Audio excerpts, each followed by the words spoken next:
दलितों की हत्या हुई थी उसमें। हाँ, कहते हैं कि जिंदा जला दिया गया था। हाँ, चारों तरफ से बंद करके जिंदा नारा लगा था, आधी रोटी खाएंगे इंदिरा जी को। पहले मैं आपको बता दूं कि आज हमारे साथ अतिथि के रूप में गजानन शाही जी हैं। इनको लोग प्यार से मुन्ना शाही भी कहते हैं। इनकी राजनीति पटना के गलियों में बहुत जोर से आवाज देती है। ये उस जमाने से राजनीति में हैं जब संजय गांधी राजनीति में सक्रिय हुआ करते थे। ये वहाँ से चले, फिर बेलछी नरसंहार में इंदिरा गांधी जब आए और देश की राजनीति पर छा गए, वहाँ इन्होंने इंदिरा गांधी की अगवानी की, यहाँ के विधायक बने और आज बरबीघा की धरती पर ये लगातार सक्रिय हैं, यहाँ के लोगों से जुड़े हुए हैं।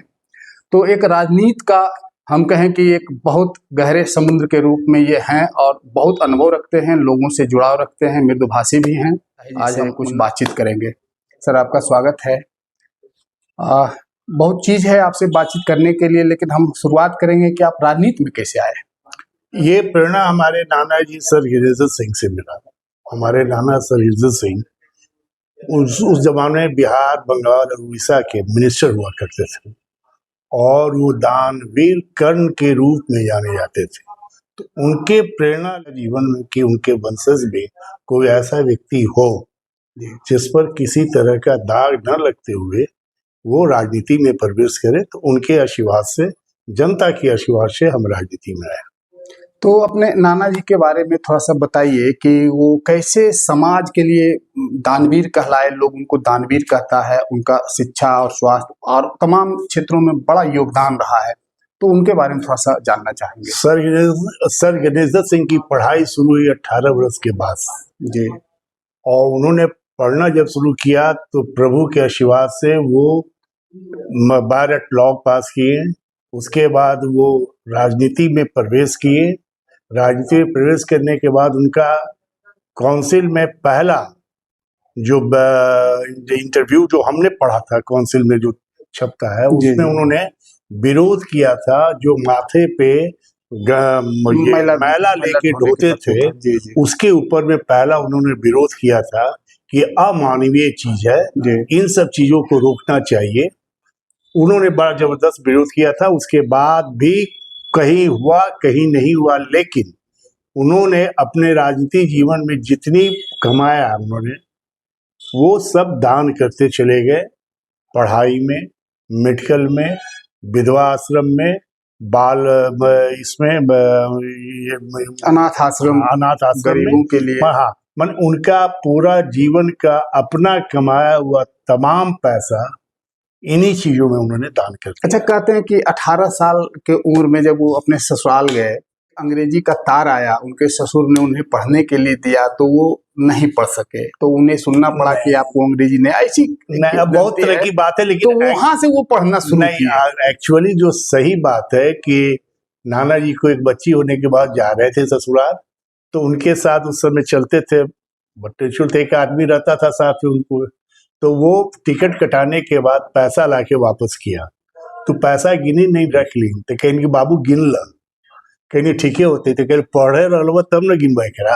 अच्छा, वही उनको चोट लग गया। चोट लगी तो 18 साल की उम्र से लौट के आए शुरू किए और सर की उपाधि उनको मिली और अंग्रेजी के विद्वान। लौट के आगे अपने माँ को बोले पढ़ेंगे, तो माँ कहीं भी कि अभी उम्र में कुछ ही पढ़े, इतना हम पढ़ेंगे। अच्छा, तो हर मर्जी। तो ऊपर वाले का आशीर्वाद, पढ़ी और बहुत तरक्की और नाम कमाई। जी, पटना में उनके नाम से कौन कौन सी संस्था है और उसको जैसा लोग, चूंकि दर्शक जानना चाहेंगे कि क्या क्या है। पटना यूनिवर्सिटी में कृष्णा कुंज, जो अब पटना यूनिवर्सिटी जैसा हमको सुनने में आया है उसको तोड़ने जा रही है। वो उनका अंतिम सांस वही कृष्णा कुंज में पटना कॉलेज के भीतर में है।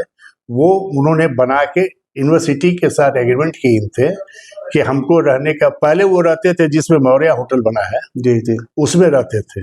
तो उम्र हुआ तो वो भी पटना यूनिवर्सिटी की प्रॉपर्टी थी। जी, तो वो बोले कि ये सब जगह को हम रहते हुए हम वहाँ एक बना लेते हैं, हम वहाँ से रहेंगे और अब मेरे स्वर्गवास के बाद ये यूनिवर्सिटी का हो जाएगा। तो वो उन्होंने दान कर दिया। पटना GDS हॉस्टल उन्होंने बना के दान कर दिया।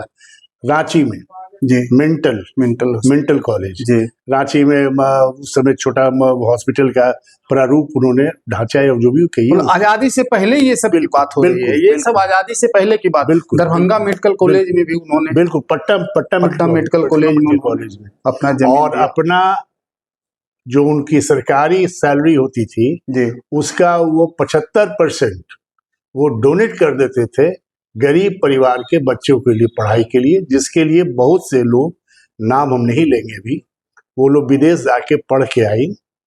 लेकिन अफसोस है कि उनका जो सर्विसेज फंड है उसमें पैसा कुछ लोग वापस की, कुछ लोग नहीं की। अच्छा, ऐसा भी हुआ। हाँ, अच्छा, रिकॉर्ड क्या चीज है पट्टा यूनिवर्सिटी। अच्छा, जात पात की राजनीति में आज महापुरुषों को भी जात से बांधा जाता है।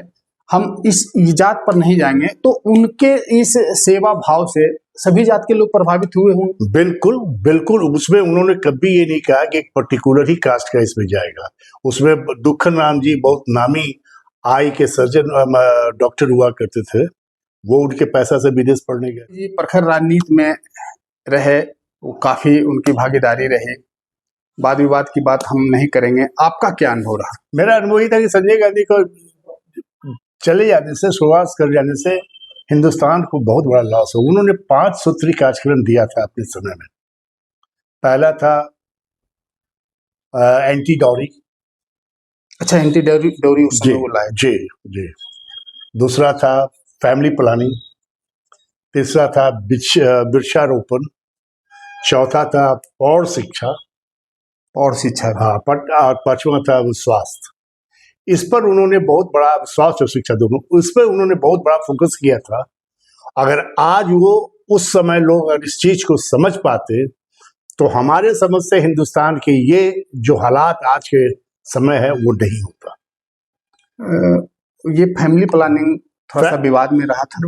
वो जबरदस्ती विवाद में डाला।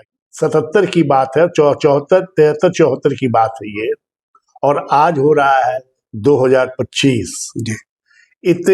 उस पीरियड और अभी तक अगर फैमिली प्लानिंग कायदे से चला आता, हिंदुस्तान की जनता समझदार होते हुए सहयोग करते, बिल्कुल, तो ये स्थिति हिंदुस्तान की आज नहीं होती।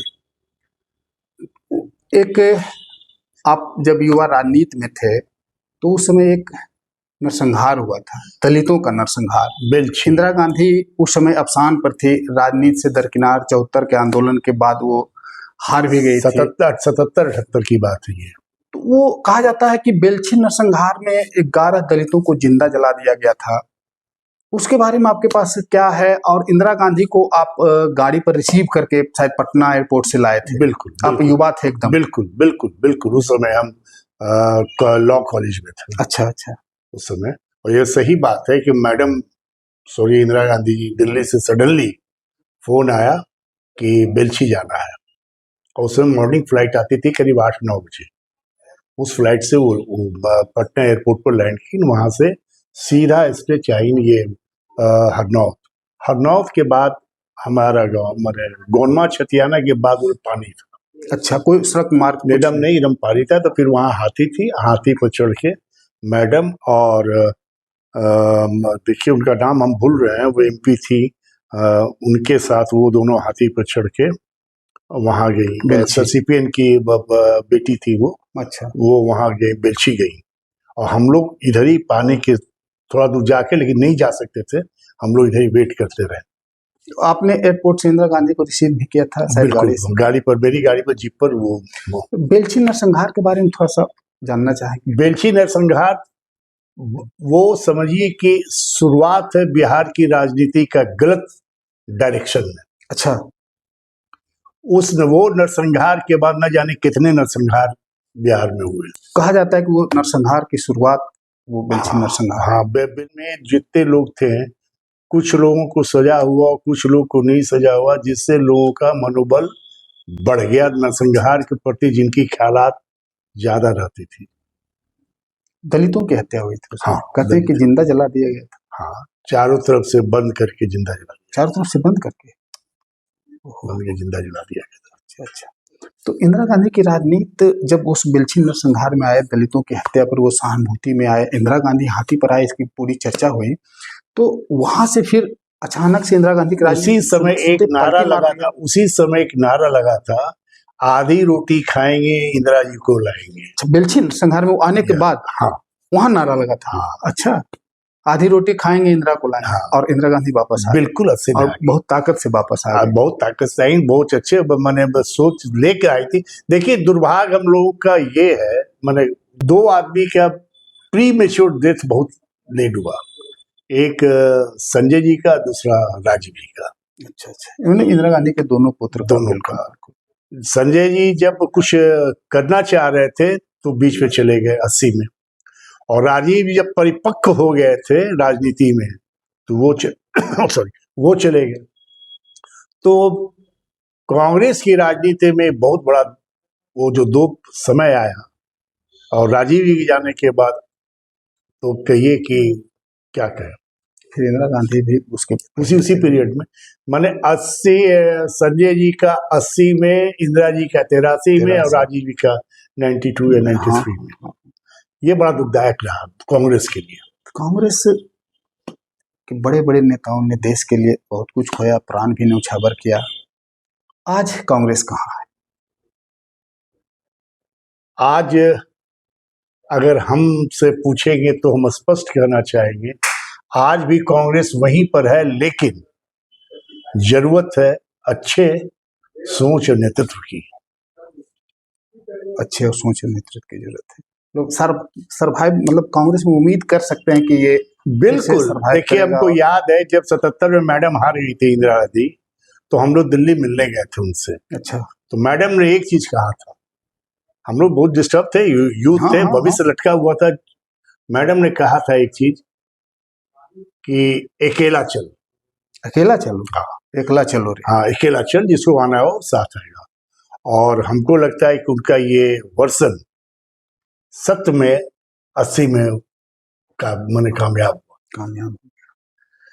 राजनीति में आपको लंबा अनुभव है, यहाँ बरबीघा में आप जदयू के विधायक बने, कैसे आना हुआ जदयू में? उसकी भी एक कहानी है, लेकिन कांग्रेस की अब जब आप बात करना चाहते तो खुल के ही बता तो थोड़ा सा। बिल्कुल। कांग्रेस में जब प्रदेश अध्यक्ष की बात चली कि एक पर्टिकुलर कास्ट का बनाया जाएगा अध्यक्ष, तो हम ये सोचते थे कि वो एमएलए, एक्स एमएलए ये होगा उसको बनाएंगे, लेकिन एक ऐसे व्यक्ति को बना दिया गया जो 10 पार्टी छोड़ के आया था, उसको अध्यक्ष बना दिया गया। और ना वो एमएलए था ना कुछ था। उससे आप दुखी हो गए? उससे हमको दुखी हुए, और हमने कहा दिल्ली में भी ये तो नाजायज हुआ, अरे वो बनाना ही था तो हम इतने पुराने थे, हमको मौका देते। तो वही दुख लगा। और उसके बाद नीतीश जी से हमारा व्यक्तिगत 77, 78, 79, 80 समझिए अच्छा संबंध रहे, नालंदा से संपर्क, इसलिए उनका बात आया। और फिर कुछ हमारे मित्र लोग थे, वो नीतीश जी का अब बरबीघा से जीत कर गए। आज भी हम नीतीश जी का एहसानमंद हैं, आज भी एहसानमंद हैं और रहेंगे। नीतीश जी कैसे व्यक्ति हैं? बहुत अच्छे व्यक्ति, बहुत अच्छे, वो पर्टिकुलर बहुत अच्छे व्यक्ति अपने हैं, लेकिन चलिए, लेकिन है, किंतु परंतु लेकिन है। अच्छा, आप बरबीघा के राजनीति में जब आप विधायक बने तो एक आम चर्चा होती है कि एक किसी को फंसाओ, किसी को गिराओ, ये सब ट्रेंड को आपने तोड़ा, और जो आपके प्रबल विरोधी थे चुनाव में आपका खुलकर विरोध किया, आपने एक कदम आगे बढ़कर मदद की। इस तरह का राजनीति आज कहाँ पाते हैं, आप कैसे इसको कर पाए? हम ये अपने पूर्वजों से सीखा है। जो देखिए, जो कोई व्यक्ति कभी भी आपका जीवन और विरोध नहीं कर सकता है, टाइमिंग करता है अगर आप उसके साथ अच्छा आचरण रखेंगे तब, लेकिन आप उसके बाद टिट फॉर टैट करेंगे तो फिर टाइमिंग वो भी आपके साथ कंप्रोमाइज करेगा, लेकिन लॉन्ग टाइम तक वो निभाएगा नहीं। आज तो बदला लेने की राजनीति नहीं, आप ये सब तो खैर हमारे। फिर जब आप दूसरे बार चुनाव लड़े, मतलब एक बार तो टिकट से वंचित कर दिए गए, फिर भी रहे, लोगों से जुड़े रहे। तो फिर उसके बाद चुनाव आप बहुत कम अंतर से हारे, 113 वोट से 113 हारे, हरा दिए, जो भी हो, हमको कोई इसका। फिर आप लगातार सक्रिय भी रहते हैं, लोगों के साथ आना जाना मिलना, ये कैसे कर पाते हैं? इसलिए रहते हैं कि हमने जीवन में राजनीति में सीखा है कि आप एक बार जहां से भी विधायक हो जाए, वहां के आप नौकर हैं, मालिक नहीं है। आप तो हमेशा कहते हैं अभी कि भाई हम नौकर हैं और आइए मालिक, ये सब भी प्रयोग करते हैं। और इसलिए हम अपना सेवा की भावना से आते हैं और सेवा करना चाहते हैं, बाकी मालिक तो जनता है जो चाहे। अच्छा, आपके बारे में एक अनौपचारिक बातचीत है कि हम लोग जानते थे कि विधायक फंड में कमीशन होता है, आप कमीशन नहीं लिए, ये चर्चा आम तौर पर कही जाती है। देखिए हम इतना ही जानते हैं, प्रभु ने जितना दिया है बहुत दिया है, इससे आगे हम कोई लालसा नहीं है। आप आज के जमाने के लोग जो राजनीति में कमाने के लिए आते हैं, उनके लिए आप क्या कहना चाहिए? दुर्भाग्य है, दुर्भाग्य। देखिए, सेवा की भावना से आइए, आपको फल हमेशा मीठा मिलता रहेगा, फल मीठा मिलता रहेगा। और अगर आप कमाने की भावना से आएंगे तो कमा जरूर लेंगे, लेकिन उसका रिटर्न क्या होगा लोग देख ही रहा है आज के डेट में। इस विधानसभा में अब तो आने वाला है, क्या तैयारी है आपकी? आपके बीच में आते ही जाते रहते, मालिक तो जनता है। टिकट भी तो मालिक होता है। टिकट का बड़ा महत्व हो गया। टिकट तो हमको उम्मीद है कि मिलना चाहिए, इसमें हमको कोई फन बट नहीं है, लेकिन मालिक तो जनता है ना। लेकिन कमर एकदम कसे हुए, तो फिर आते क्यों? अगर नहीं कसे रहते तो। तैयारी जमकर है। बिल्कुल। चलिए, आपका बहुत बहुत स्वागत है। इसी तरह से हम फिर